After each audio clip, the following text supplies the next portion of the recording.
Welcome back to part 2 of Chords Behind the Hits.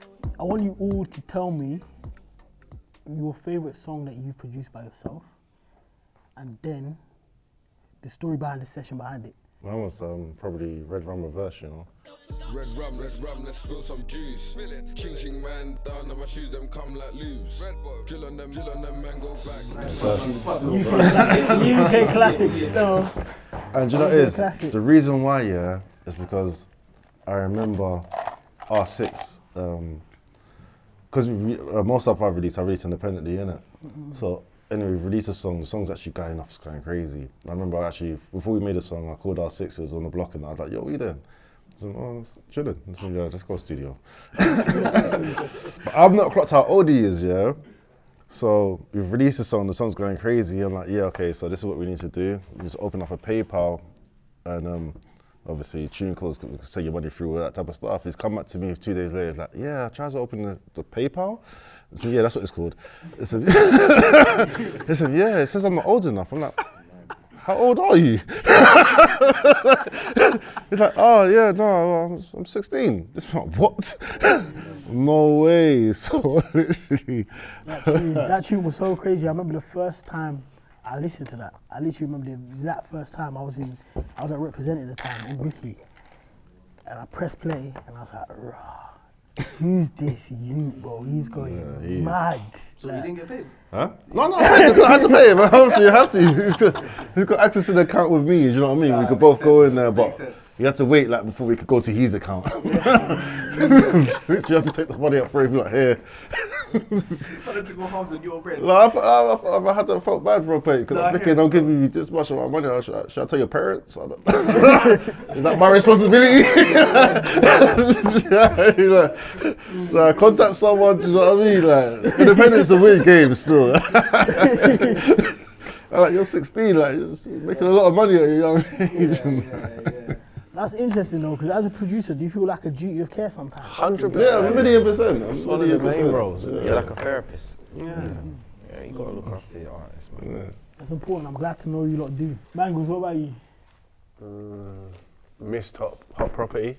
Another level, next step. Every rhythm that I made is in my head. Yeah, the Cali weed fucking up my chest. Yeah, it's fucking up my chest. When I fly, have a baby on That was a lot of pressure, man, because we had Carla's back, Ain't the Same, and then I did Madness, which is one of my other favourites.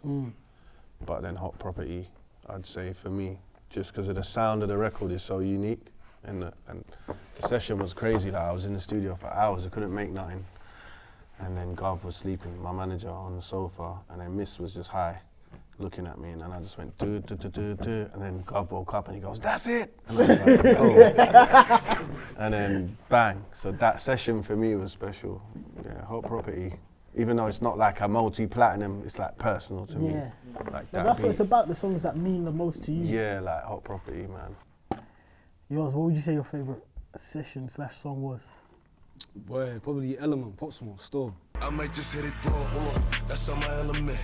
I like dark skins, love a melanin, heart crushing Louis Vuitton when I'm stepping in. I made the beat specifically for him, in my yard. I sent it out to him, and then I must have been in New York with him, and then I was just in a session with him, and then he goes, yo, like, you need to hear this tune that I made on your beat, fam, like, the other day, cause he showed me Element, I was like, this is cold, and we knew it was gonna go crazy, innit? So that's probably Element still, because he was gassed to show me that tune still. I made it specifically for him. Like, I was like, bro, Pop go crazy on this beat. So yeah, probably Element still. See you on an RD with it still. Because people that don't know, there's actually like the Undertaker bow in it. Yo, good gracious, bumper looking persuasive. You said the Lambo, you resist spacious, done. So much your time on basic. At the start of it. Oh. Yeah, it was like my own little twist of just adding something where it's like people might not know, but if you know, you know. You know what I'm saying? If you're a WWE Raw fan, you know it. When you hear that dong, the gong in that, yeah, man, you know what I done in it. TSB, what's your favourite session? Do you know what? I'm gonna say Princess Cuts. My young boy got a stick like Moses with the Israelites. Telling them up boys it's on site. They ain't outside. They stay made that outside. during We can't lockdown, party if we can't. Okay. So it was an interesting time, do you know what I'm saying? But the vibe was just right, man. Like, I think from when we first started making a beat, we just knew that it was gonna be special. That's the first time I've ever made something where I knew this was a special moment, like in terms of how the song was gonna come out. And obviously Heady's gone into the booth. First bars, my young boy got to sit like Moses with the Israelites. I think from there we asked the engineer to wheel it up like 20 times. It was like, do you know what I mean? There's like 2 bars on the song. But like I think you just knew everyone that came through that day to the studio, so everyone was just on the same thing. The energy was just the same. Do you get I me? need to change my It's answer. important. The energy was just correct, man. Do you know what I mean? Like everyone just felt good. Do you know what it is about that? You could tell everyone felt good because you see that tune, yeah, I think the first time I heard it, yeah, it reminded me of like, obviously growing up, like, doing like wanting to be an A&R and all that. It was because of watching people like Dame Dash and Diddy and this thinking, yo, they're wavy, like, wow, you can work in music and be like, yo, I want to let my ear type thing. And it reminded me of that Bad Boy era where you had like Even the video. gangsters doing the jiggy thing. Yeah, And the I was video like, was wow, like the video was probably one of the best parties I've ever been to. Like, you do can you know tell. what I'm saying? Like the video was a vibe. Everyone was in shines all through. white. Like it was yeah, it was patterns. You know what I'm saying? Like it was just it felt good, and I feel like that's exactly what we were trying to do is like recreate the feel good vibe, like the noughties era, like do you know what I mean? The Pharrell, Snoop Dogg era, all of that kind of stuff, and actually make people connect with that. And that's what I was saying earlier about music being a feeling thing. When you can make someone feel something, whether that is the nostalgic, whatever, I think from there you're just good in it. So yeah, I think we captured that with that song. So I would say overall, obviously there'd be loads of other songs, but in terms of the energy and how that song made everyone feel at the moment in time, I'd go with that one.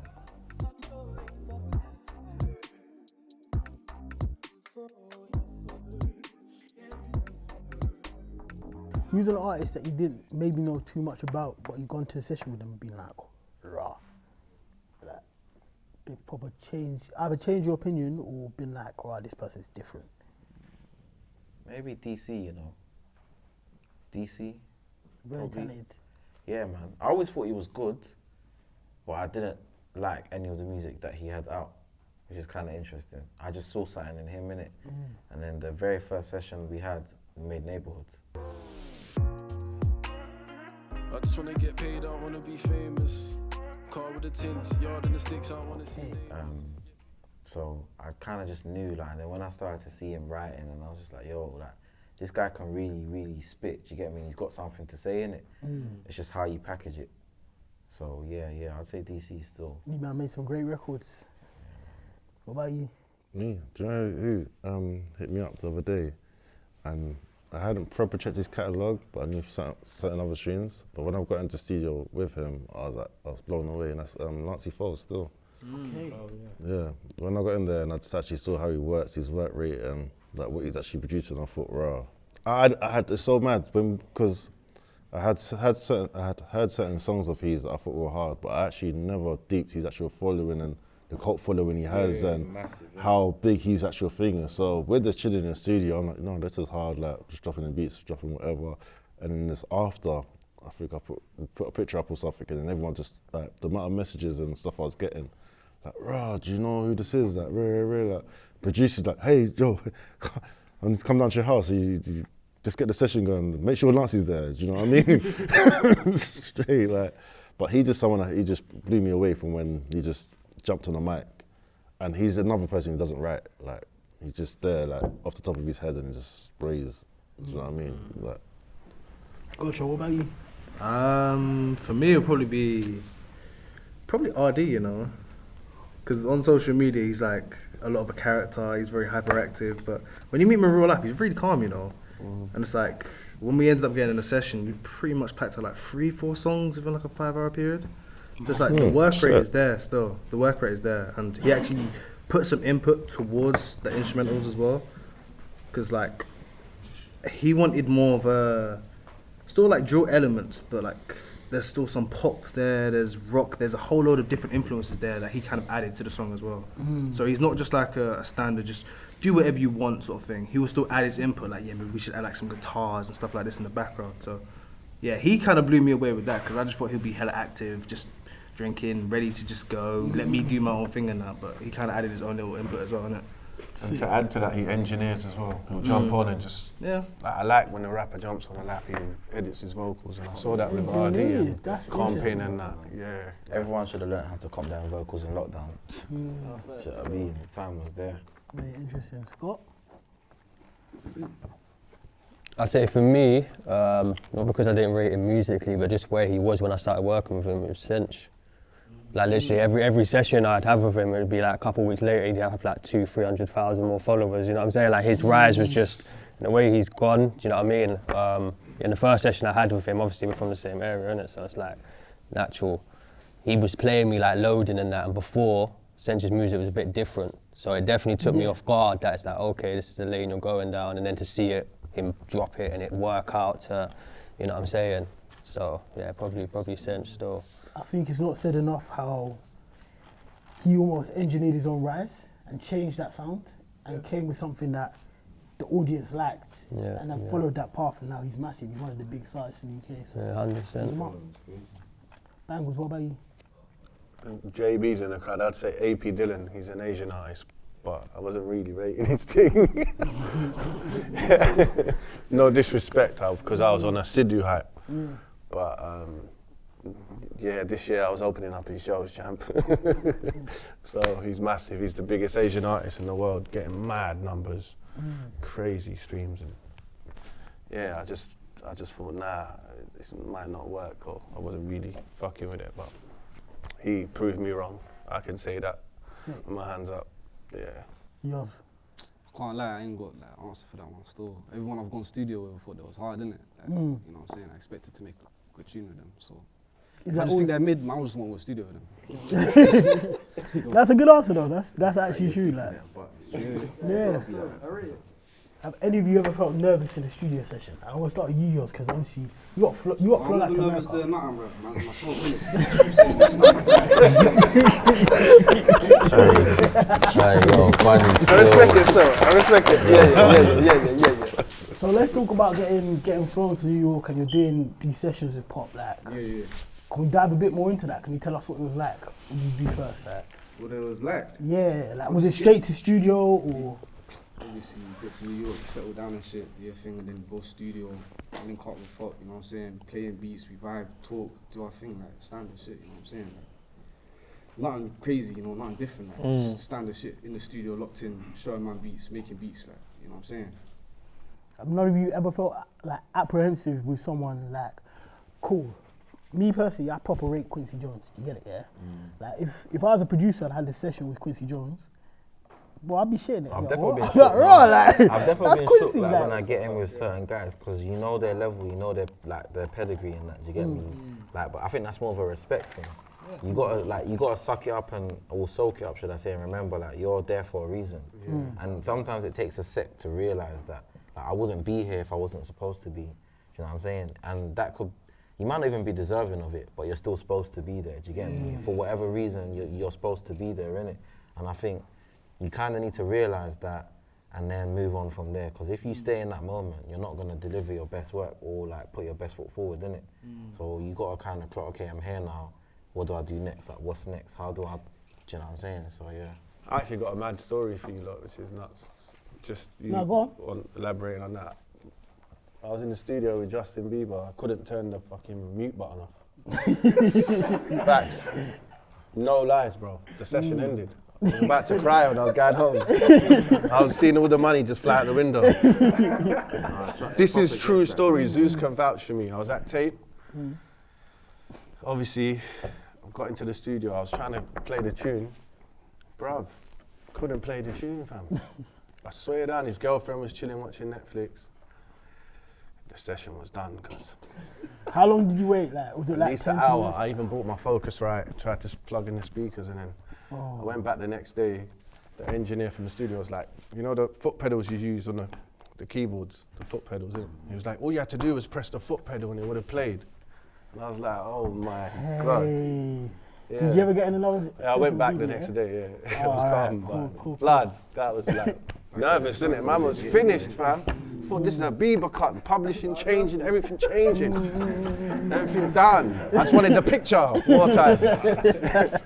But yeah, then he come in the studio the next day and he goes to me, do you know how to turn the studio on yet? And I was like, yeah, I do still. I've clocked it. I swear down, cuz. Hey, what kind of loud was Bieber smoking? He wasn't smoking nothing. But I've been in the studio with Rihanna and she's smoking.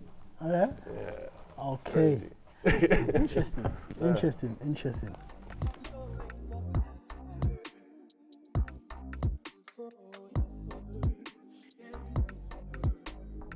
Has there been a session where you've been like, oh, I'm not really trying to do it, but you've gone in and you've made a banger? Like, can you tell me a session like that where you've been through? Shit.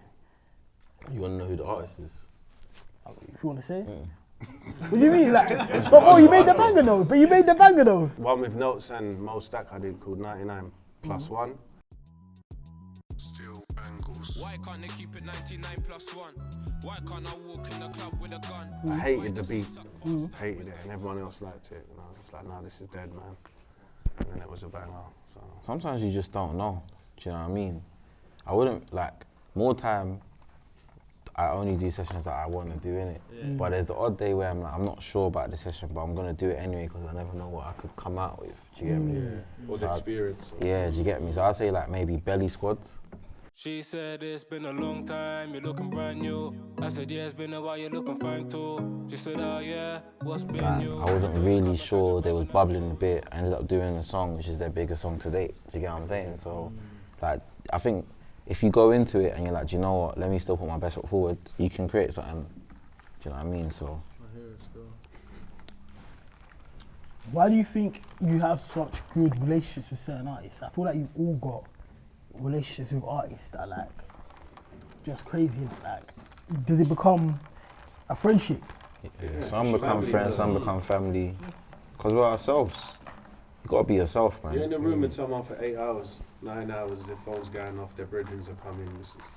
Well, before you know it, their brethren are your brethren. Yeah. Do you know what I mean? Like, it's mad, bro, how and it you're goes. working with their brethren to make sure the artist is moving correct. And yeah, you literally inherit family just by being in the studio, bro. Especially if, like you said, you build those relationships with these artists. We spent years working with some of these artists. We break bread with them. Like, we've made life-changing money with certain artists. So that's family by default. Do you know what I mean? When you're a producer in demand as well, there's so much workload. You've got the big hit now, everyone's coming at you. Just uncontrollable sessions. Like you got a rapper just focuses on his project and couple features and he's good. The producer, you're mad. Every artist is coming at you. So I know exactly what you're saying because I try my best not to be busy through the weeks. But then every week I'll end up doing a session every day. Yeah. And I think to myself, I said so much times, I said and we no. can't even say no. Yeah. We're working on their time. It's a par. Next man might turn up at 2 a.m, bro. You've just done 3 sessions, but you can't miss that cut. You don't even want to miss the opportunity. That used to happen to me all the time. I remember, I'll be done with like house during the day, and I'll go home knowing that Dave will come to my studio. Like, so I'll be like, yeah, I'm going home. I even put my head under the covers, bro. I get the phone call. Dave will be like, oh, bro, I'm in your studio, but the light's off, and you don't seem to be here. Do you know what's more crucial as well is like having a great engineer that can sit in with you. So even if you've got an artist, you know, your engineers, because most of us record the rappers that come. So I've gone past that stage. I want my engineer, even flicking through sounds. If I could employ someone, give them 2 bags a month to come into certain sessions on my calendar and just flick through sounds, I'll be like, yeah, that's it. It's just easier. Do you know what I'm saying? It's all a team thing, innit? We all in together. That's what it's about, man. Yeah, I think that's what's understated in everything. No matter what you're doing, no matter what your endeavour is, I think people don't realise how important it is to have a team. Because American producers are advancing that. You walk into the studio, you got your station, they got their station, the engineer's there, the other guy's there. There's no ego there though. Here the money isn't a lot. Well, it's not that it's not a lot. It's a bit more scarce here, innit? So everyone's just trying to fight for that pie, do you get me? But I feel like when you focus on yourself, you create your own lane and you create opportunities to make money. And I think obviously there's power in unity. More people just got to learn that, innit? Yeah, good karma. Do you know what I'm saying? Right now it just feels like everyone's in the jungle.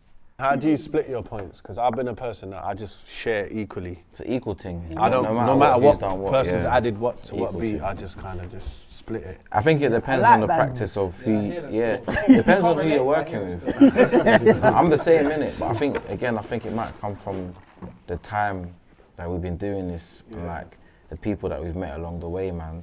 When you get burnt by someone that's on that, oh no, you did this, so you're gonna get that and whatever. You're just gonna wanna move different. You're not even gonna wanna go through all of that stuff. Do you know what? Did you contribute to making this song a better track? Yeah. Do you know what I'm saying? No, but you can't expect people to do business how you do it. That's just naive. You know what I mean?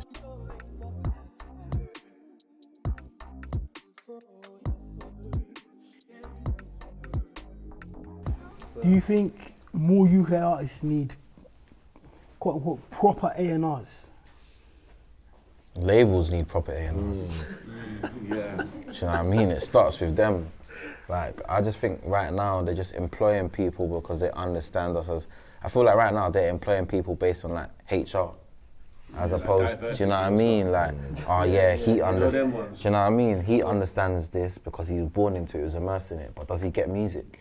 Or does he just get the people? It's two different things, do you know what I'm saying? So, like, I think it's got to start with labels. They need to have better A&Rs that actually understand what's going on, like got their ear to the ground. Music's a young man's game. It needs advancing, bro. That's like an old school style. Do you know what I mean? I don't know. Now, what's an A&R? Yeah, it's like them things are like. Especially these days, because everyone has to music, innit? Producers are A&Rs, but like, what's an A&R? Because I don't really see people doing much A&Ring. And that's not to discredit the ones that do, because you're always going to find people that are amazing at their job and live for it, or die for it, do you get me? But overall, like, and they're just signing people off the basis of their success. Or TikTok numbers or whatever, do you know what I'm saying? So, I just want to let you man know, so far you shit on radio presenters at one. And you shit on A&Rs. No, we didn't shit on radio presenters. I won. I just said it's a damn. I just said it's a damn. These man are on me. Yeah. I'm not on the radio presenters. They're I'm just on saying me. the platform's dying. A&Rs and radio presenters are good. yeah, no, you lot are good. Do your job. I think you're definitely right. There needs to be more A&Rs who are there to actually develop the acts and less checkbook A&Rs. Development is dead in music. Like, in terms, like, they don't want to develop something and it be seen. Development's supposed to happen behind closed doors now. Whereas before, like, if you look at a lot of the artists that we've grown to love and respect, we got to see their development firsthand. That's why we like them. J Huss ain't the same J Huss he was when he first started. Stormzy isn't. Any of these big artists, they didn't just come out of thin air. Central C is not the same Central C that he was when he first started. Digger's not, do you get me? None of these guys are.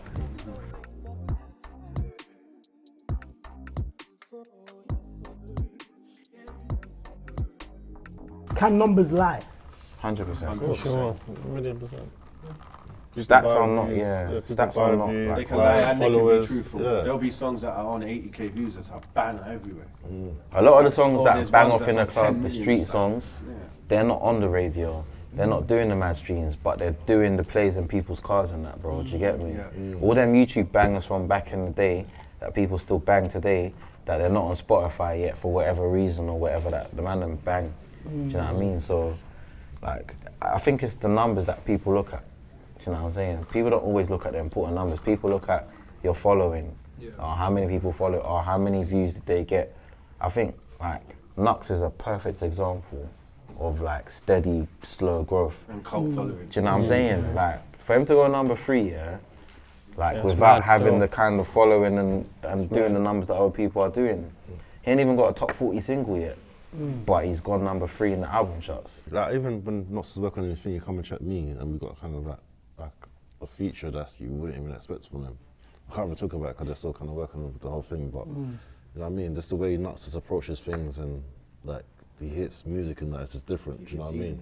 Yeah, no, he's crazy. He's crazy still. Like, it just makes things make sense, and then it's a feature you would never think he would have.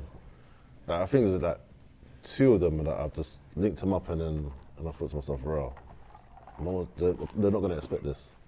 Carns, what was it you saw in 6-7 that let you knew that they were going to be successful in the industry? It was just their lingo, I think it was for me. And they had previously made songs and everything, but like, when I just heard how authentic they sounded and how original they was, that they wasn't trying to be anything else apart from themselves, I was just like, this is sick. You're on American beats, let me start making beats for you guys, do you know what I mean? I've worked with them previously, like in the time before, but I think they just got their craft to such a point. And I was just like, alright, cool. All future studio sessions are done. We're working on these tapes. This is what we're doing now. Like, you lot are crazy. Like, I don't even understand some of the stuff you're even saying. It just sounds hard. It just sounds sick. Like, let's go. Do you know what I mean? Like, they'll be talking WAPs, and I'll be sitting down, they had WAPs, and just the certain things, I'll be like, I'll pull up one of them and be like, what does that mean? I'm like, oh, okay, yeah, that's hard, let's go. That just sounds cool, let's go, do you know what I mean? It was just that, just how authentic they was to their generation and their age, do you know what I mean? It was just something that, it was a no-brainer for me. It was like, there's nothing like this. You lot just took us on crazy, gangster-ish. Like, let's go, do you know what I mean? Like, and then, as it did, I shouted Posty, and I posted, yo, I've got something for you still. Do you know what I mean? And then we just kind of went from there. Music's like a big thing in my family, innit? Like, do you know what I mean? If you didn't even know, Odie's actually my little cousin. Okay. Do you know what I mean? Yeah, so, like, we've just always been in there, like, just either rapping, had decks, DJing, like, producing. Like, I used to rap myself. Hope no one else ever come out. What are you saying? No good. Yeah. I tried once or twice, but yeah, this is just like, it's just always been a thing. Do you know what I mean? I used to do piano lessons when I was young, guitar lessons and that type of stuff. So it's always been something that it's been like kind of forced on, like, for me to do. Like, there's nothing else I would do. Do you know what I mean? Would you argue that Southwest London has been the most influential in UK drill? How do you know it is? Yeah, I feel like, obviously, like I said, between them lots confrontation and stuff, I feel like it was definitely like a starting point. But I feel like there's so many other areas that have taken it to such other heights and places that I would never expect it to go from when I was starting with them lot. Like, do you know what I mean? From the Headies and the Tion Waynes and the Russes, and do you know what I mean? Like, if you told me back then that this was gonna happen, I'd be like, no effing way. Do you know what I mean? And like, they just keep on elevating that continuously. Like, it's crazy from where it's gone to, from where it was before. And like, I just think it's a blessing that I was even a part of the beginning of that whole sound, do you know what I mean? Because it's like in life, you might never achieve that as a producer. So I think even going through that stuff, do you know what I mean? Like, it's just crazy. Well done, and congratulations. And thank you.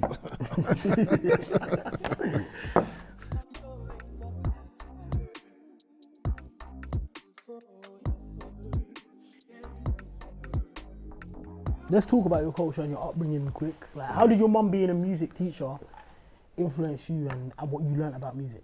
It's crazy, my mum's whole family are musicians, like her whole family, like they're professors in universities in India, in colleges, and like, yeah, we used to do like Saturday school, like religious stuff. I used to play the tabla and like the harmonium. So like all we ever had was just like artistic stuff around the house. We kind of humble beginnings, you get me? So like, man would just naturally take it in. My mum would always sing, so I just naturally did it. And then my brothers bought decks in the jungle era. We had belt drives, sound labs. Man, when they were out, I used to just like try and turn the decks on and that. So yeah, it was just like a whole musical progression. And then I done like keyboard lessons and stuff. So yeah, my mum really pushed us into arts. That's what it was. But in a typical Asian household, it's not really ideal to take on music. But Yeah. it was beyond, it was just in me. Like I was a procrastinator in school. I couldn't really sit in lessons much unless it was music. I done my GCSE in year 9. I A-starred that. I done my A-levels in year 10. And then after that I thought, I don't need no GCSEs, I love music. But throughout the whole progression, like my mum was the real key to it. Have you ever thought about sampling her? You know what? It's weird you say that because I randomly record my mum singing while she's in the kitchen. So it's like I've just tried to, but yeah. Trying to use the melodies. She's lost passion for it, man. My dad being a hothead, you know, like he's like always trying to just turn the music off. He was like the bad, good cop, bad cop. You get me? But it is what it is. What was it like for all of you growing up and like telling your parents that you want to pursue music as a career? Did you get any pushback? My dad's a musician, innit? My dad's like producer, artist and shit. So Rebel MC, innit? Yeah. Cut. Tell me something. You can't play bass. So like, man, you know, always been around music from like birth, innit? So he would want me to do music type shit. So like, yeah, I'm just doing it. How's that having him? Live on the family name kind of thing. Sometimes I was like, bro, I need to do this so my family make it kind of thing. Because I was like, they were all musicians, like, but they didn't get that far. Is it hard with your dad having been in music? Yeah, like sometimes do you make stuff and he's like, I would have done this or. Nah, he supports everything I do. Yeah? Yeah, he thinks everything I do is hard. Even if it ain't. I love that. I love that. I love that still. Do you think about continuing it, like, as in like with your own children, like thinking like, yo, like I want them. Boy, I wouldn't force my youths to do nothing. Like, if they don't want to do it, like they can pursue any career they want. You know what I'm saying? As long as they're happy, you know what I'm saying. So I wouldn't force music on my youths when I have youths now. You feel like, was it your dad's like just influence, like him being there, or did he actually like put you around the instruments and be like, yo, do this? He used to put me on the turntables and shit when I was like, you know, young, like 6, 7, 8, growing up and shit. But like, he never forced me to do music or do anything, you know what I'm saying? Like, I can decide what I wanted to do type shit. And just finally just fell into doing music when I was like 16. When I hit 16, I was like, yo, I gotta do something with my life, you know, actually like pursue a career or something, innit? Cause I don't wanna be like some fucking bum. So I was like, boom, I was gonna do music and shit. So I just done music. Sometimes it's not even your parents, sometimes it's your uncle or your brethren's dad. That's like, even for me, my next door neighbours used to have dub plates. Like they were doing reggae dub and that, and I was like, the speakers were just mental. So there's inspiration everywhere. And I can't speak for any man on the table, but when I do have a child, if he does a triangle on a beat, he's getting PRS. He's getting a quick fight. What, DJ Khaled thing? Yeah, man. Exactly. 100%. Yeah. Whether he chooses to pursue it or not, regardless, he's still going to be on some PRS checks, you know what I'm saying? Yeah. He's still going to get money from early. Set up for life. Yeah, man. How do your parents feel? Right, innit? Like, I mean, I've just got one parent in my life, innit? That's my mum, innit? And because her dad always did music and my nan never really supported it, it's kind of like it came down like a generational sort of thing. So like, now she sees me doing it, it's kind of like I'm carrying the name sort of thing. Even though I go by Gotcha, technically behind I'm still carrying the name, you get what I'm saying? And I'm making the family proud and I can't complain, man. I can't complain. Carns, what are you going to say? No. It's so funny you said that because I mean, my son, like, he's 16 and he produces still. Do you know what I mean? But it's like, they even bring him to Banglez and we had a little house session and everything. No, he's not on it, man. He don't rate me. No, it breaks my heart. He don't rate me as a producer. I swear down. I swear down. Was he get locked in the basement? Yeah, bro, it's crazy. It's crazy. I'm like, yes, now, you can't I'm like, let's make a beat together. It's, oh no, you're not on what I'm on. That's so funny because like, obviously to so many people you're quintessential drill producer, innit? Like you're the guy. Yeah. And like for him to be like, nah, dad, like, nah. Nah, because it's mad because he actually started making drill and then now he just makes beats for NBA Youngboy. That's what he's on right now. Like that's their god, that's their Tupac. Do you know what I mean? They don't want to hear nothing else. That's it, straight away. Does he take your advice though? Huh? No, he'll take my advice and sit down and be like, oh yeah, dad, how do I mix this and whatever. And then as soon as he gets that advice, he's gone. He's gone in his bedroom and on his computer just doing his thing. Beats are hard. No, I got him on Fruity Loops. He's on Fruity Loops. Yeah. Oh my God. Keeping it alive, we're keeping it alive. No, I was gonna make him go on Keybase and that, but you know, I was just thinking like, you know, everyone's on it. Just go on, son. No one was rating it when I started. I started on It's a VST and Cubase, and it's a VST.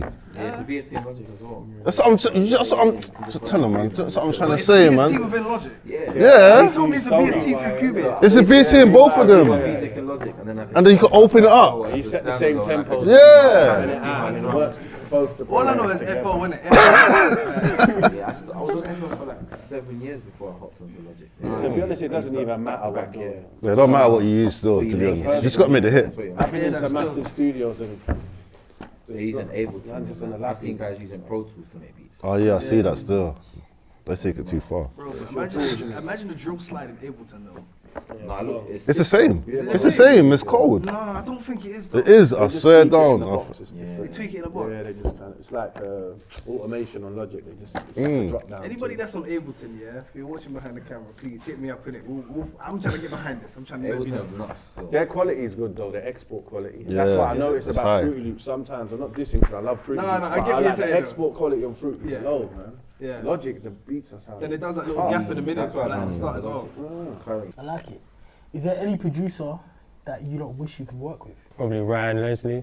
Underrated. That guy, yeah. Very cool. I grew up watching all of his all them videos. You know what I'm videos. saying? They were like the first essential videos. Even me, I used to watch his videos on YouTube. He Watch was it going mocking crazy. it. Yeah. Them videos are nuts, right? I used to wait for the next one to drop. Yeah, trust. Yeah, you really had the Sick. vlog thing going on.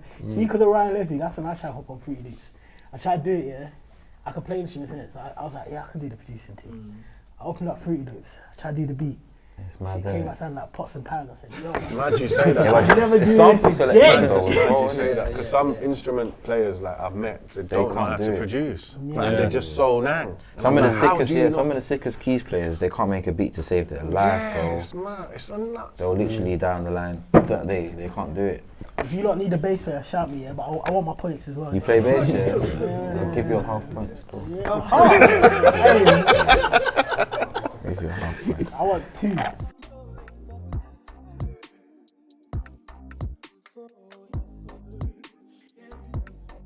Thanks for watching. This has been Behind the Hits, brought to you by Chord, powered by Chivas Regal, and hosted by myself, Scully.